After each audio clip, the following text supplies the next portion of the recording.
அன்பான தேவனுடைய பிள்ளைகளே, இந்த காலை வேளையில் மீண்டும் இந்த வலைத்தளத்தின் மூலமாய் உங்களை சந்திப்பதில் நான் மிகுந்த மகிழ்ச்சி அடைகிறேன். நாம் தொடர்ந்து திருமண வாழ்வினுடைய உச்சிதமான அந்த மனமொன்றிய வாழ்க்கையை பற்றி நாம் பார்த்து வருகிறோம். வேதாகமத்தில் ஏராளமான தம்பதிகளை பற்றி நம்ம பார்க்கிறோம். சாட்சி உள்ள, சாட்சியற்ற, தோற்று போன பல தம்பதிகள் வேதத்தில் சொல்லப்பட்டிருக்கிறது. குறிப்பாக இந்த நாட்களில் மரியாள் யோசேப்பு நம்முடைய நாதர் இயேசு கிறிஸ்துவை இந்த உலகத்திற்கு கொண்டு வர தேவனாலே தேர்ந்தெடுக்கப்பட்ட அந்த தம்பதியினுடைய வாழ்க்கை நமக்கு ஒரு பெரிய சாட்சியாக இருக்கிறது. முரண்பாடான ஒரு திருமணமாக அது துவங்கி மிக வெற்றிகரமான ஒரு திருமண வாழ்வாக அது மாறியது. அது சர்வலோகத்தையும், இந்த பூமியில உலகம் முழுவதையும் ஆசீர்வதிக்கிற ஒரு தம்பதியாக யோசேப்பு மரியாள் தம்பதி அமைந்தது. அவர்கள் திருமணம் நடப்பதற்கு முன்பே அவருடைய வாழ்க்கையில மரியாள் கற்பந்தரிக்கிற ஒரு சந்தர்ப்பம் உண்டானது. ஆனால் பரலோகம் தலையிட்டு யோசேப்புக்கு அதை விளக்கின போது, யோசேப்பு கிறிஸ்துவை தன்னுடைய சரீரத்தில் ஏற்றுக்கொண்டு, சிந்தையில் ஏற்றுக்கொண்டு, ஆவி ஆத்மா சரீரத்தில் ஏற்றுக்கொண்டு அந்த ஊழியத்தை மிக சிறப்பாக செய்து இன்றைக்கு உலகத்தை ஆசீர்வதிக்கிற ஒரு உன்னதமான ஒரு தம்பதியாக யோசேப்பு மரியாள் தம்பதி அமைந்தது. இந்த தம்பதியை போலவே எலிசபெத்து சகரியா தம்பதி, இந்த ரெண்டு தம்பதிகளும் தங்களுடைய வாழ்க்கையில எவ்வளவோ பெரிய குறைபாடுகள் இருந்தாலும், எவ்வளவோ முரண்பாடுகள் இருந்தாலும், இவர்களுடைய இல்லறம் மிக சிறப்பாக உயர்தரமான வெற்றியான ஒரு திருமணமாக மாறியதற்கு காரணம் என்ன என்றால், தேவன் பெயர்ல உள்ள நம்பிக்கை, தங்களுக்கு தங்களுடைய வாழ்க்கையில துணையாக தந்த தங்களுடைய சரீரமாக விளங்குகிற மனைவி கணவன் இரண்டு பேரும் தேவன் தந்த பரிசு. எந்த குறைபாடு இருந்தாலும், எவ்வளவு பிரச்சனைகள் இருந்தாலும், யார் நம்முடைய வாழ்க்கையில தலையீடு செய்தாலும் எங்களை பிரிக்க முடியாது.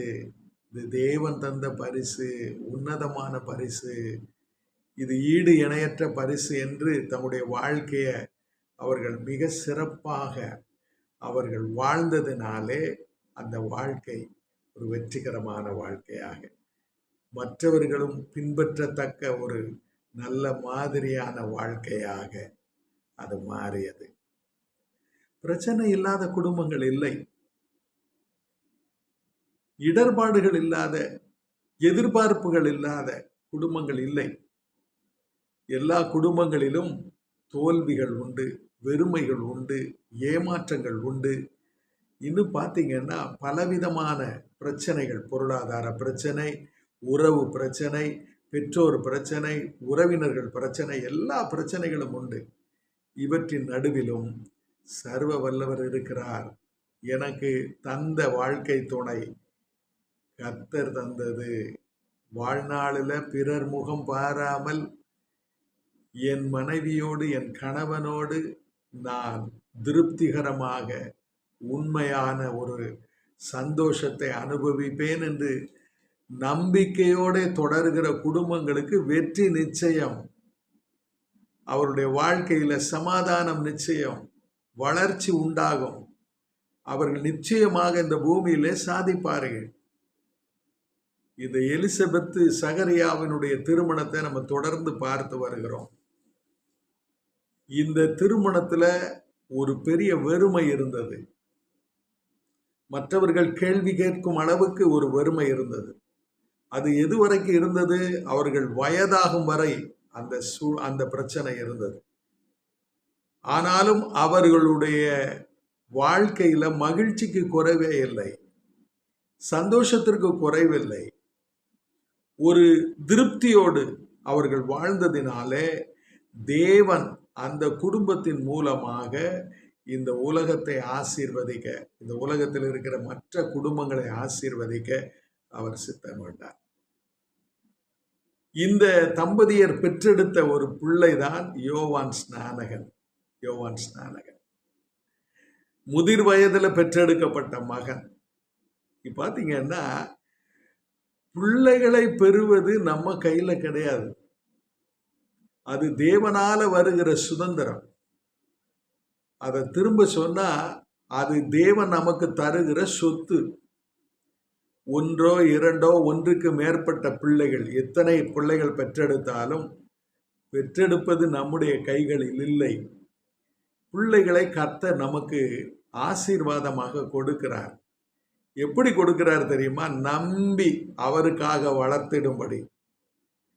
பிள்ளைகளை அவருக்காக சர்வ வல்லவருக்காக வளர்த்திடும்படி கணவன் மனைவியை நம்பி பிள்ளைகளை கொடுக்கிறார். நீங்க உங்க பிள்ளைகளை கர்த்தருக்கு பயப்படும் பயத்துல, வேதத்தை நேசித்து, இந்த உலகத்துல பணத்தையும் இந்த உலக பொருளையும் பதவி அந்தஸ்தையும் நேசிக்காம கர்த்தரை நேசித்து உங்க பிள்ளைகளை, நமக்கு தந்த பிள்ளைகளை நாம கவனமா வளர்த்தோம்னா, நாம தேடாத பணமும் அந்தஸ்தும் பதவியும் அந்த அந்த சமூக அந்தஸ்தும் இன்னும் செல்வாக்கும் நம்மை நாடி வரும். நீங்க தேட வேண்டியது என்ன? தேவனுடைய சித்தத்தின்படி, அவர் விரும்புகிறபடி குழந்தைகளை வளர்த்தெடுக்கணும். இந்த முதிர் வயதுல இந்த யோவானை பெற்றெடுத்த இந்த சகரியா எலிசபெத் தம்பதி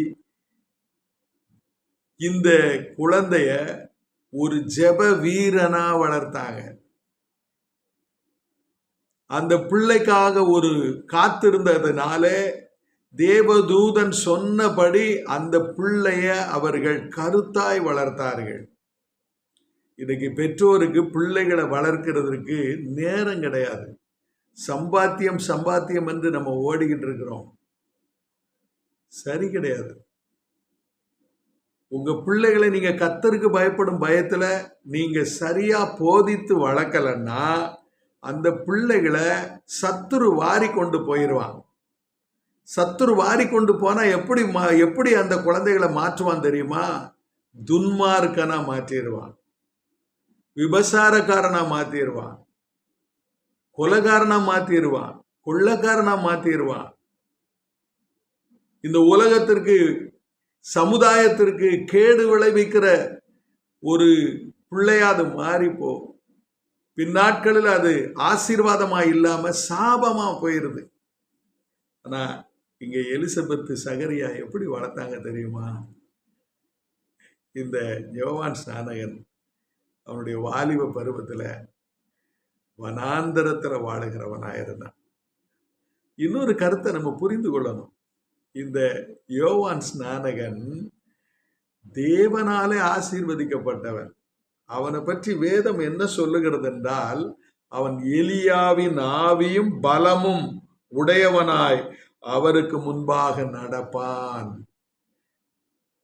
லூக்கா 1:17 அநேகருடைய இருதயத்தை திருப்புகிறவன், தேவனிடத்தில் திருப்புகிறவன், பிசாசினிடத்தில் திருப்புகிறவன் அல்ல, துன்மார்க்கத்துக்கு திருப்புகிறவன் அல்ல, அநியாயத்திற்கு நேராக திருப்புகிறவன் அல்ல. அவனை பற்றி வேதம் சொல்லுகிற வார்த்தை, பிதாக்களுடைய இருதயங்களை பிள்ளைகளிடத்திற்கும் கீழ்ப்படியாதவர்களை நீதிமான்களுடைய ஞானத்திற்கும் திருப்பி உத்தமமான ஜனத்தை கர்த்தருக்கு ஆயத்தப்படுத்தும்படியாக அவன் எலியாவின் ஆவியையும் பலமும் உடையவனாய் அவருக்கு முன்பாக நடப்பான் என்றார். இந்த ஆவியும் பலமும் பெற்றோருடைய வளர்ப்பினால உண்டாகிறது. பெற்றோர் ஜெபிக்கிற ஒரு தாயா இருந்தா பிள்ளைகளும் ஜெபிக்கிறவர்களாய் மாறுவாங்க. பெற்றோர் தேவனை கனப்படுத்துகிறவர்களாய், திருவசனத்திற்கு முக்கியத்துவம் கொடுக்கிறவர்களாய், நடுங்குகிறவர்களாய் இருந்தா பிள்ளைகளும் கர்த்தருக்கு பயப்படுகிற பயத்துல வளர்க்கப்படுவார்கள். உங்களுடைய இலக்கு எதுவோ அதை பொறுத்துதான் உங்க பிள்ளைகளுடைய இலக்கு மாறுகிறது. இன்றைக்கு பிள்ளைகளை வளர்க்கணும்னு பெரும்பாலான பெற்றோர் எப்படி எடுக்கிறாங்க தெரியுமா? டாக்டர் ஆகிரணும், இன்ஜினியர் ஆகிரணும், கலெக்டர் ஆகிரணும், இன்னும் பார்த்தீங்கன்னா உயர் பதவிகளில் எங்கள் பிள்ளைகள் இருக்கணும்னு சொல்லி விரும்புகிறார்கள். அதற்காக உலக பிரகாரமாக முயற்சி எடுக்கிறார்கள். அது தவறு கிடையாது, நல்லதுதான். ஆனால் இதெல்லாம் தாண்டி நீங்க கர்த்தருக்கு பயப்படுகிற பயத்துல உங்க பிள்ளைகளை வளர்த்தீங்கன்னா, ஒருவேளை உங்க பிள்ளை மருத்துவராகாம இருக்கலாம், ஒரு வழக்குரைஞராக மாறாம இருக்கலாம், நீதிபதியாக மாறாம இருக்கலாம், ஒரு கலெக்டர் ஆகாம இருக்கலாம், ஒரு பெரிய உயர் பதவிக்கு போகாம இருக்கலாம். ஆனா உங்க பிள்ளைகள் இந்த உலகத்திற்கு ஆசீர்வாதமா இருப்பாங்க. உங்க பிள்ளைகளால உங்களுக்கு சமாதானம் இருக்கும். உங்க பிள்ளைகளால உங்களுக்கு மகிழ்ச்சி குறைவில்லாம இருக்கும். உங்க பிள்ளைகளால இந்த உலகமும் இந்த உலகத்தில் உள்ள குடும்பங்களும் தேவனை நோக்கி திருப்பப்படும். பிரியமான தேவனுடைய பிள்ளைகளே, உங்கள் பிள்ளைகளை கர்த்தர் பயன்படுத்தணும்னா நீங்க முந்தி உங்க இல்லற வாழ்க்கையில கர்த்தரை பிடிச்சு கொள்ளுங்க. சகரியா, எலிசபெத்து இவர்களுடைய உறவு எப்படிப்பட்ட உறவு தெரியுமா? தேவனுடைய சித்தத்தை செய்யும்படி காத்திருந்த ஒரு தம்பதி, நம்பிக்கையோட காத்திருந்த தம்பதி, வயதாகும் வரை நம்பிக்கையோட காத்திருந்த தம்பதியினர். இந்த தம்பதியினுடைய நம்பிக்கை அற்றுப்போகவில்லை. ஒரே ஒரு குழந்தையை பெற்றெடுத்தார்கள். வேற குறிப்பு வேதத்துல சொல்லப்படல. ஆனால் அந்த ஒரு குழந்தையும் தேவனுக்கு முன்பாக நடக்கிற ஒரு குழந்தை. ஏனோக்கு கொண்டு ஒரு மனிதன் வாழ்ந்தான், அவன் தேவனோடு நடந்தான். ஆபிரகாம் என்று ஆவிக்குரிய விசுவாசிகளின் தகப்பனாகிய ஆபிரகாம் என்று ஒரு மனிதன் இருந்தார். அவர் தேவனுக்கு முன்பாக நிற்கிற ஒரு மனிதன், நாள்தோறும் நிற்கிற மனிதன், பரிந்து பேசுகிற மனிதன்.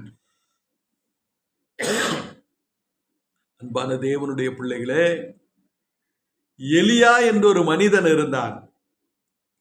அது 1 ராஜாக்கள் 17ஆம் அதிகாரத்துல அந்த வசனத்தை நம்ம பார்க்க முடியும். 1 ராஜாக்கள் 17ஆம் அதிகாரத்துல நீங்க பார்த்தீங்கன்னா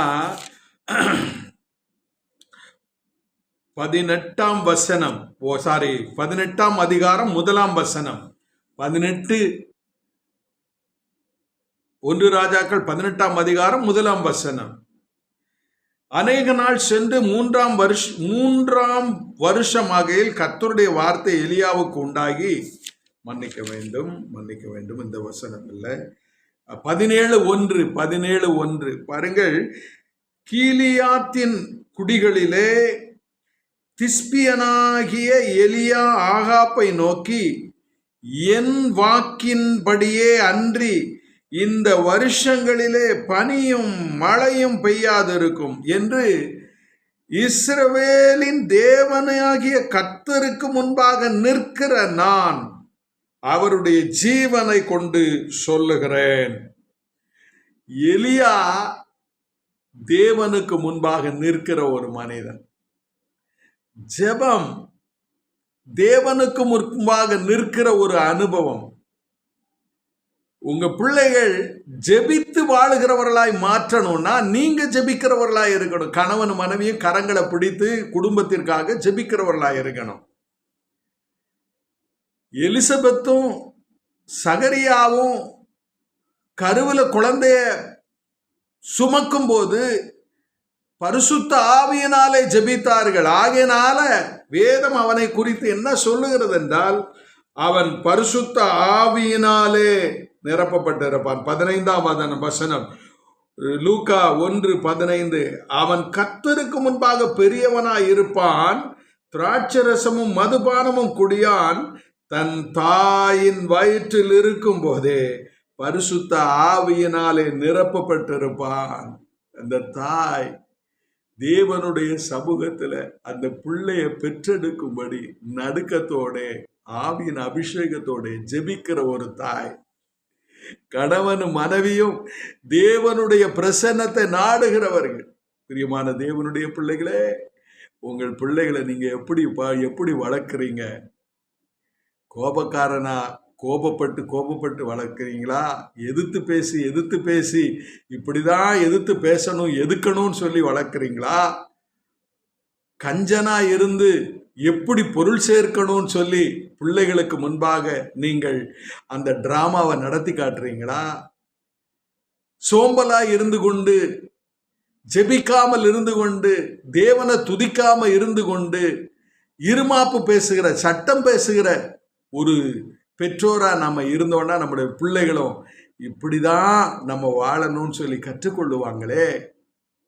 தேவன் உங்களுக்காக ஒரு நியாயாசனத்தை உருவாக்கி கொண்டிருக்கிறார். ஒரு நாள் நீங்களும் நானும் பெற்ற பிள்ளைகளுக்காக நியாயாசனத்தை நாம சந்திக்க வேண்டியது இருக்கும்,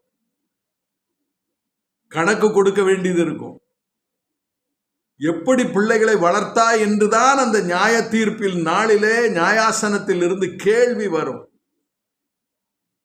உனக்கு நான் இத்தனை பிள்ளைகளை கொடுத்தேனே, நீ அந்த பிள்ளைகளை எப்படி வளர்த்தாய்? நாள்தோறும் சண்டையிட சொல்லி கொடுத்தாயா? புறம்பேச கற்றுக் கொடுத்தாயா? ஏழைகளை நேசிக்காமல் துரத்தி அடித்து ஏழைகளை நேசிக்காமல் இருப்பதற்கு கற்றுக் கொடுத்தாயா? இருதயத்துல கர்த்தரை போற்றி பாடி துதித்து அவரை மகிமைப்படுத்த உங்களுடைய வீடுகளிலே குடும்ப ஜெபம் உண்டா? வேத தியானம் உண்டா? கணவனும் மனைவியும் பிள்ளைகளுமாக உட்கார்ந்து கர்த்தருடைய வார்த்தையை கேட்டதுண்டா? திருச்சபையில ஒழுக்கமா பிள்ளைகள் நடந்து கொள்ள போதித்ததுண்டா? இதை பற்றிய கேள்விதான் இறுதி நாளில் நியாயாசனத்திலிருந்து நம்மை நோக்கி வரும். அந்த கேள்வி நம்மை தானாக தேவனுடைய நித்தியத்திற்குள்ள செல்லாமல் மரணத்தை நோக்கி, நரகத்தை நோக்கி செல்ல வைக்கும். பிரியமான தேவனுடைய பிள்ளைகளை, இந்த காலை வேளையில எலிசபெத்து, சகரியா, யோசேப்பு, மரியாள் போல நம்முடைய குடும்பங்களை மகிழ்ச்சியால தேவனால கட்டுவோம். இன்னைக்கு எலியா என்கிற இந்த மனிதன் தேவனால எடுத்துக்கொள்ளப்பட்டான், சுழல் காற்றில எடுத்துக்கொள்ளப்பட்டான். அவனுக்கு மரணம் இல்லை. ஆனால் மீண்டும் அதே எலியா, சகரியா, எலிசபெத்துக்கு பிறந்து இந்த உலகத்திற்கு வந்து கிறிஸ்துநாதருக்கு ஞானஸ்நானம் கொடுத்து ஊழியத்தை நிறைவேற்றி ஏரோதினுடைய பிறந்த நாளிலே அவனுடைய தலை வெட்டப்பட்டது. உங்களுக்கு தெரியுமா? மத்தேயு 14:8 யோவான் ஸ்நானகனுடைய தலை துண்டிக்கப்பட்டது. மத்தேயு 17:4 இதே எலியா இயேசு கிறிஸ்துவோடு மறுரூப மலையில இருந்தார். அப்போது பேதுரு, யாக்கோபு, யோவான் கூட இருந்தபோது இப்படி சொன்னார்கள், இங்கே இருந்து விடலாம், உமக்கு ஒரு கூடாரம், எலியாவுக்கு ஒரு கூடாரம், மோசைக்கு ஒரு கூடாரம் போட்டு இங்கே தங்கி விடுவோம் என்று சொன்னார். மத்தேயு 14:8 சிறைச்சேதம் பட்டப்பட்ட இந்த எலியா மத்தேயு 17:4 மீண்டும் இயேசு கிறிஸ்துவோடு, இவர்கள் மாமிசத்தில் இருந்தார்கள், அவர்கள் ஆவியில வந்தார்கள். யாரெல்லாம் வந்தா? மோசே, ஆபிரகாம், அப்புறம் எலியா, இந்த 3 பேர் அங்க வந்தார்கள். பிரியமான தேவனுடைய பிள்ளைகளே, நாம் நம்முடைய பிள்ளைகளை கர்த்தருக்கு பயப்படுகிற பயத்துல வளர்த்தால் நித்தியத்தில் அவர்களை நாம் சந்திக்கும் போது தேவனோட சந்திப்போம், தேவனுக்கு முன்பாக நிற்கிறவர்களாக காண்போம். அந்த மகிழ்ச்சி நித்தியம் முழுவதும் நமக்கு நமது மகா பெரிய மகிழ்ச்சியாய் மாறும். பிரியமானவர்களே, இந்த காலை வேளையில எலிசபெத்து, சகரியா தம்பதியை நோக்கி பார்த்து இல்லாமையிலும் வெறுமையிலும் தேவனையே விசுவாசித்து வாழ்ந்து வெற்றிகரமாக இல்லறத்தை முடித்த இந்த தம்பதியை நினைவு கொண்டு அவர்கள் நமக்கு நல்ல திருஷ்டாந்தமாக இருக்கிறார்கள் என்பதை உணர்ந்து செயல்படுவோம். கர்த்தர் நம்மை ஆசீர்வதிப்பார். கண்களை மூடி ஜெபிப்போம். நல்ல ஆண்டவரே, நீர் எங்களோடு பேசுகிறீர், நீர் எங்களை உணர்த்துகிறீர். ஆண்டவரே, நாங்களும் எங்களுடைய பிள்ளைகளும் ஆண்டவரே உமக்கு பயப்படும் பயத்தில் வளர்க்கப்படுவதும் வாழுவதும் நீர் எங்கள் மேல் வைத்திருக்கிற சுத்தம். ஆண்டவரே, ஆண்டவரே, இந்த உலகத்திற்கு நாங்கள் ஆண்டவரே உமக்கு பயப்படுகிற சாட்சி நிறைந்த ஆண்டவரே நீதிமான்களை ஆண்டவரை நாங்கள் உலகத்திற்கு கொடுக்கணும். ஆண்டவரே, நாங்கள் சாட்சிக்கேடாய் வாழ்ந்து எங்களுடைய பிள்ளைகளை துன்மார்க்கராய் நாங்கள் மாற்றாதபடிக்கு என்னுடைய வாழ்க்கையில வசனமும் ஜெபமும் தேவ பிரசன்னமும் நிரம்பி இருக்க எங்களுக்கு உதவி செய்வீராக. எங்களையும் எங்களுடைய குடும்பங்களையும் ஆசீர்வதிப்பீராக. இந்த ஒலி நாடாவை ஆண்டவரே இந்த வலைத்தளத்தின் மூலமாய் இந்த செய்தியை கேட்கிற எல்லா குடும்பங்களிலும் சமாதானம் உண்டாகட்டும். ஆண்டவரே, ஆண்டவரே, முடிந்த அளவு ஆத்தும அறுவடையில முடிந்த அளவு கர்த்தாவே கர்த்தருக்கு பயப்படுகிற காரியங்களை மற்றவர்களோடு பகிர்ந்து கொள்ளுகிற கிருபையை எல்லாருக்கும் நீர் கொடுக்கும்படியாய் ஜெபிக்கிறேன். இயேசுவின் நாமத்தில் வேண்டுகிறேன் நல்ல பிதாவே, ஆமென். கர்த்தர் உங்களோடு கூட இருப்பார். இந்த நாள் உங்களுக்கு ஆசீர்வாதமாக இருக்கட்டும். இந்த தியானம் உங்களுக்கு உங்களுடைய இல்லற வாழ்க்கைக்கு பயனுள்ளதாக இருந்தால் தயவு செய்து மற்றவர்களோடு பகிர்ந்து கொள்ளுங்கள். இது ஒரு ஊழியமாக செய்யுங்கள். கர்த்தர் உங்களை ஆசீர்வதிப்பார். வருகையில் நீங்களும் நானும் ஆண்டவரை சந்திக்கும் போது மற்றற்ற மகிழ்ச்சி பெறுவோம். கர்த்தர் உங்களை ஆசீர்வதிப்பார்.